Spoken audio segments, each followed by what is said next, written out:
Welcome back to the vlog. Today's task is to take the drum tracks that I got from Nate and put those into the episode. It's actually a pretty easy task because all you have to do is get the drums into the original music file, you re-export that, and then you have a new file that has the drums in it that's the exact same length as the old file. Then you go into Premiere, replace the original file, and then it'll automatically populate the new file wherever you put it in the actual video.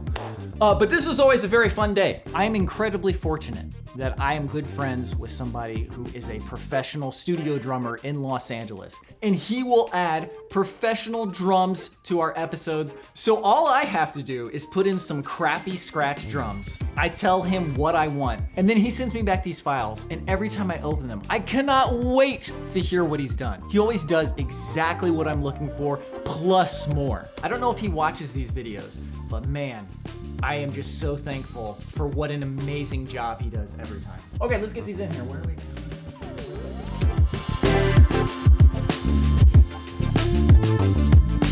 Okay, that's all sounding good, looking good. I have some show and tell. This is not a Game Boy Advance. This is actually the RG34XX handheld. There's just been like a wave of these emulation handhelds that have come out over like maybe the last 10 years now.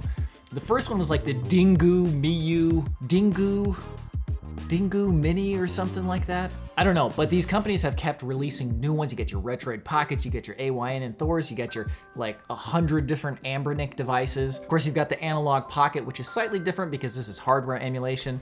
These are all software emulation, and this one in particular is a dead ringer for the Game Boy Advance. So this is actually Andrew's original Game Boy Advance from when we were kids. This is the RG34XX, and they are identical. I don't know if you've taken a look at one of the original Game Boy Advances in a long time, but these screens are absolutely terrible.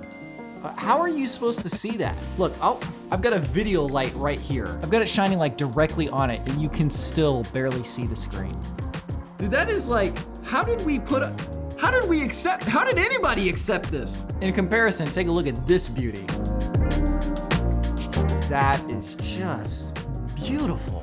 Wow. These little small emulation devices are a little bit dangerous though, because they are fulfilling that same desire that I have for just small, cool electronics. And I have an Analog Pocket, which is awesome. It plays original Game Boy Advance cartridges, and it plays ROMs. I have a Steam Deck, which is literally a portable computer, and you can do basically anything on this, including playing Game Boy Advance games. And I have a Nintendo Switch OLED edition that plays Game Boy Advance games surprisingly well. You have to pay for a subscription, but it does a very good job of it. So let me be very clear.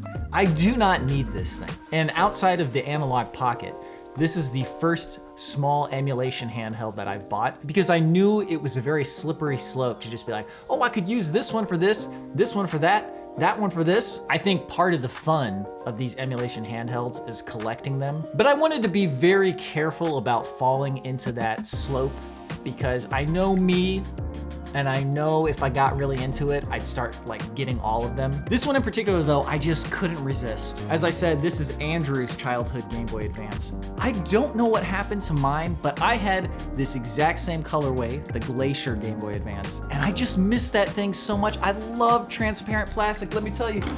I cannot explain enough how much I love transparent plastic. And for $65, I was like, oh, I've gotta do it. I thought about doing a screen mod for Andrew's old Game Boy, but those things are kind of expensive, and I probably would have ended up spending more than $65. Like the whole thing was $65. By the way, if you're a regular viewer of the vlog and you have no interest in video games, I apologize for how much I've been talking about all these random bits and bobs that I've been interested in lately. It's just, man, there's so many like cool little things, like, look at this thing.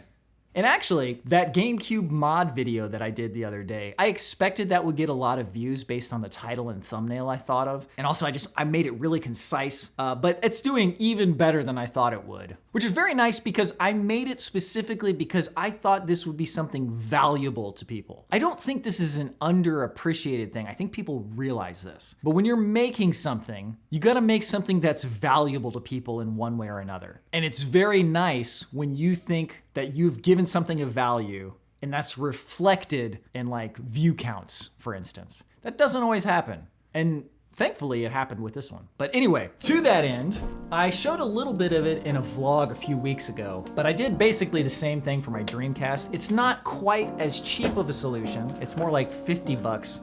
Maybe 60. And it's not as elegant because you have to take out the disk drive and replace it with this little device in here.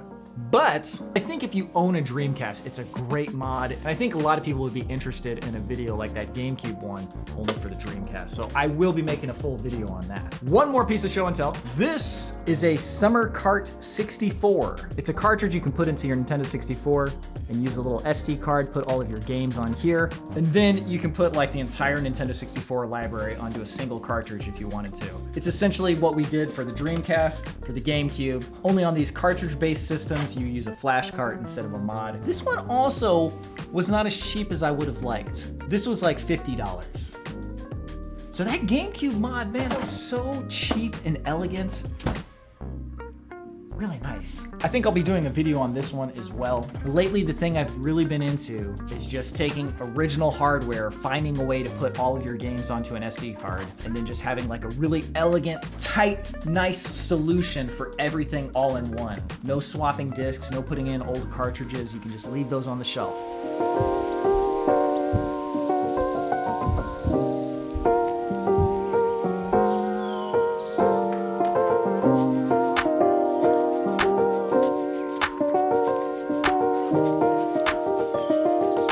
Welcome back to the vlog. Today's task is to record narration, and then after I record narration, we have to put it into the episode. Andrew is currently working on inserting his narration into the project. Once I finish mine, I will do mine.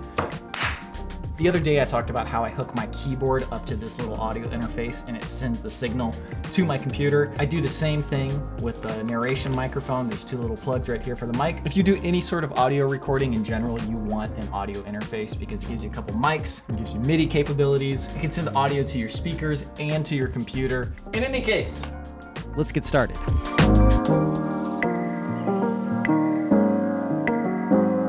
Okay, that's actually gonna do it for today's vlog. Thank you very much for watching. I need to buckle down and actually get this all finished. If you're watching this, there's a very good chance that it's already out on Patreon for patrons. But if not today, then hopefully this weekend. Yeah, thank you very much for watching. See you in the next one.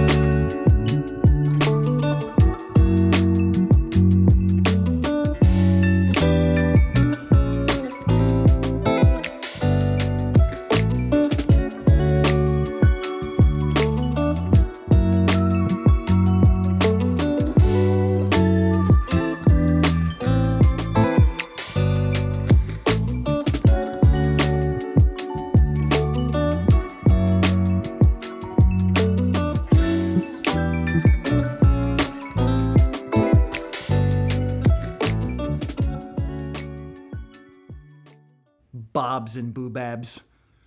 Boobabs? Bits and bobs. I expected that would get a lot of views with the title and thumbnail. Ow, my eye. I just hit myself in the eye with my finger.